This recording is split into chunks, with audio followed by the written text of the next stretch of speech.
నిజమైన ప్రేమ అంటే కేవలం ఆకర్షణ కాదు, అది ఒక గొప్ప తపస్సు.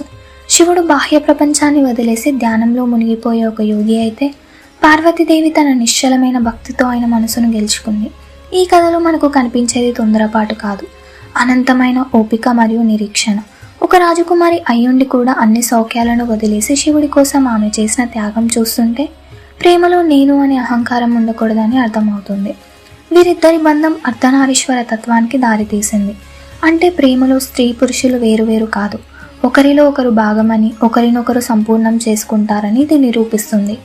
కాలం మారినా చెరిగిపోని వీరి ప్రేమ నేటి యువతకు కమిట్మెంట్ మరియు గౌరవం అంటే ఏంటో నేర్పించే ఒక నిత్య సత్యం. చాలా కాలం క్రితం శివుడు కైలాస పర్వతం మీద ఒంటరిగా మౌనంగా కూర్చొని ఉండేవాడు. తన భార్య సతీదేవిని కోల్పోయిన బాధలో ఆయన ఈ లోకాన్ని మర్చిపోయాడు. ఆయన కళ్ళు ఎప్పుడు మూసే ఉండేవి. చుట్టూ మంచు కురుస్తున్నా, గాలి వీస్తున్నా ఆయనకు ఏమీ తెలిసేది కాదు. ప్రేమను కోల్పోయిన శివుడు ఇక ఎవరిని ప్రేమించకూడదని నిర్ణయించుకొని తపస్సులో మునిగిపోయాడు. కానీ ప్రేమ అనేది ఎప్పటికీ చనిపోదు. సతీదేవి మళ్ళీ పార్వతిగా పుట్టింది. ఆమెకు చిన్నప్పటి నుండే శివుడిపై ఎంతో ప్రేమ ఉండేది. శివుడు మౌనంగా ఉన్నాడని తెలిసినా ఆమె భయపడలేదు. ఒక రాజకుమారి అయినప్పటికీ ఆమె తన సుఖాలన్నీ వదిలేసి అడవికి వెళ్ళింది. శివుడి మనసు గెలవాలని కఠినమైన తపస్సు మొదలుపెట్టింది. ఆమె ఆశ ఒక్కటే, శివుడు మళ్ళీ తనను గుర్తించాలని. పార్వతీదేవి పట్టుదల చూసి దేవతలే ఆశ్చర్యపోయారు. ఎండలో వానలో ఆమె కదలకుండా శివుడి కోసం ప్రార్థించింది. ఆమె ప్యూర్ లవ్ చూసి శివుడి మనసు కరిగింది.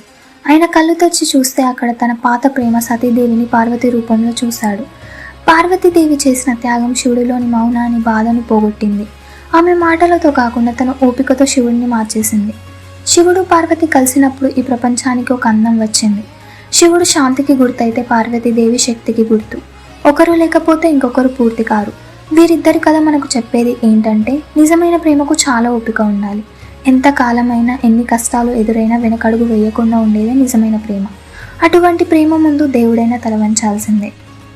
శివపార్వతుల ఈ పవిత్ర ప్రేమ కథ మీ మనసుని తాకినట్లయితే ఈ వీడియోని ఖచ్చితంగా లైక్ చేయండి, మీ ఫ్రెండ్స్తో షేర్ చేసుకోండి.